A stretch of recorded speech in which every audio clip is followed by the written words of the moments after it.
Hey, what's going on? It's Thursday, November the 20th, 2008, and I'm getting ready to go to a rehearsal for the wedding I got to do tomorrow night. I'll be recording a gig log for that, so we'll be talking more about that later. But right now, this is a video response for Adam on professionalism and the gig stuff. So I just wanted just to add my 2 cents on that.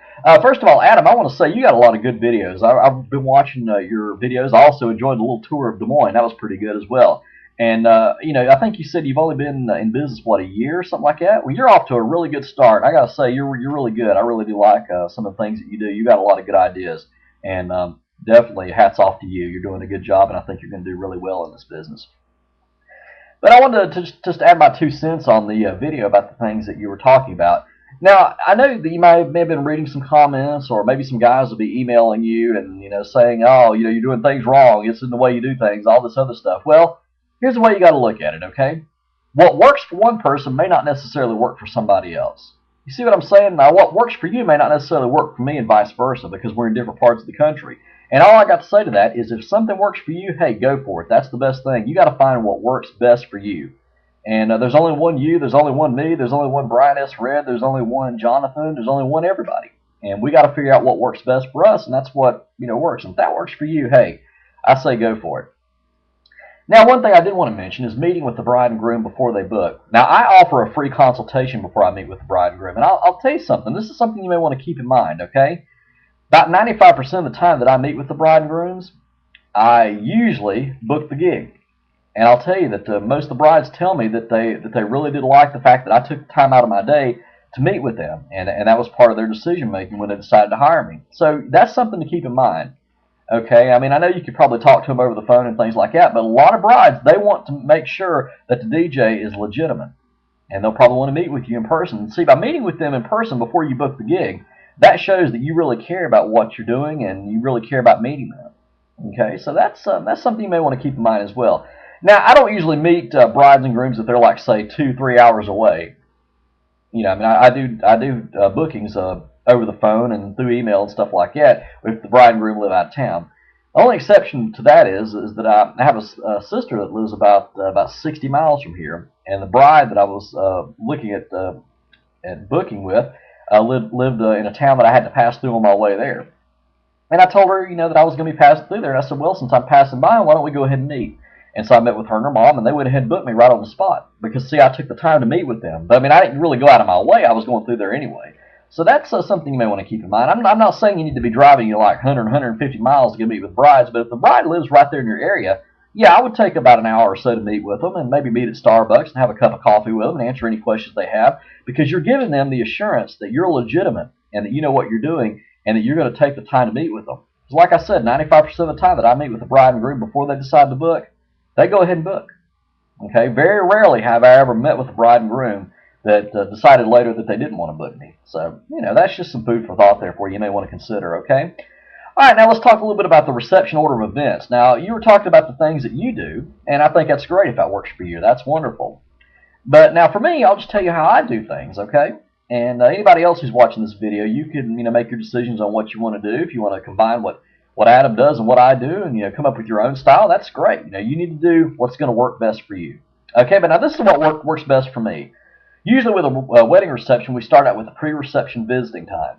Okay, that's the time that the bride and groom are getting their pictures made with their wedding party. And I usually do a little introduction and welcoming the guests as they start to come in and things like that. A lot of people in other areas may call that the cocktail hour. Well, I just call it the pre-reception visiting time. But it's the same thing, no matter what you call it. Okay? Now, when it comes time to announce the wedding party, when they arrive, I'll usually send Sharon to go make sure that they're lined up if she's with me. Now, if she's not with me, I'll usually do it myself, but having Sharon there really helps act as my go-between. She helps me out because I get to stay at the DJ table and get stuff done while she, kind of acts as our gopher in between me and the bride and groom. So that really helps out a lot, and she really helps me out. Okay, and usually what we do is once we get the wedding party lined up according to the sheet that we have, according to the reception planner. If you don't know what I'm talking about, go back and look at one of my other videos. I talk about that. We make sure everybody's lined up. We announce the wedding party, and then usually right after I get done announcing the wedding party, I'll ask the wedding party to stand up on the dance floor for about maybe a minute or so and let everybody get a picture of them who wants to get a picture. And then after that, we'll go into what I call the cocktail hour. But now it doesn't go a full hour. Okay, this is maybe like 10, 15 minutes max, but we call it a cocktail hour just because people are going to be having drinks and people are going to be able to walk around. We give the bride and groom about 10 or 15 minutes to kind of socialize, and that really creates a nice bridge between the time that you do the wedding party introductions and dinner. And some brides decide they don't want to do that. That's fine. They want to go immediately into dinner, which is okay. We can do that. That's not a big deal. But probably 90% of the time, that's what we do. Then after about 15 minutes, I'll invite whoever's going to do the blessing to come up. Whether it's pastor, father of the bride, whoever, and they'll come up and do the blessing. Then when it comes time for dinner, if it's a buffet dinner, I usually ask the bride and groom to go first, followed by their parents on both sides, and then the wedding party. Okay, and then finally the guest after that. So that's usually how that works. And normally during dinner, I'm usually playing that DVD that I have of my home movies. You've probably seen some other gig logs. I've got a DVD of some old home movies that are on 8mm, or were on 8mm rather, but they're now on DVD. And this guy put some great music behind it. I just play that in my computer, and while I'm sitting there watching my home movies on the computer screen, everybody else is listening to the music coming out of the speakers, and it works out good that way because it's just very fitting music. I like doing that. So anyway, that's what we'll do during dinner. Now, immediately after dinner, we go ahead and do the toast. Now, I've had some brides and grooms that want to do the toast before dinner. That's fine, but I recommend getting it done after dinner because everybody else has already got their drinks ready to go. So, you don't have to worry about waiting for drinks to be poured and that kind of thing, because, if everybody's just had dinner, then chances are they probably got their drinks right there on their table. So that's something to keep in mind as well. Immediately after the toast, we'll go ahead and do the cake cutting. All right, I'll go ahead and do that. I like to get the cake cutting done immediately after dinner so that the wedding party and the bride and groom and the guests can go ahead and have that as part of as their dessert. You don't want to wait too late to do the cake cutting because then you end up having cake that's left over, and you're going to have people that are going to be leaving if you wait until after the open dancing begin, and you don't want to do that. Okay, you want to get that done as close to dinner as possible. Okay, after the cake cutting, we usually do the bouquet throw. And I usually give the bride and groom, or actually the bride, a countdown from 3, and she'll throw the bouquet on 1. After the bouquet throw, we'll do the removal of the garter. Have the bride sit in a chair, and the groom comes up and removes the garter. Then we do the garter toss. It's just like the bouquet throw. I have the groom stand up on the dance floor, and he'll toss the garter on 1.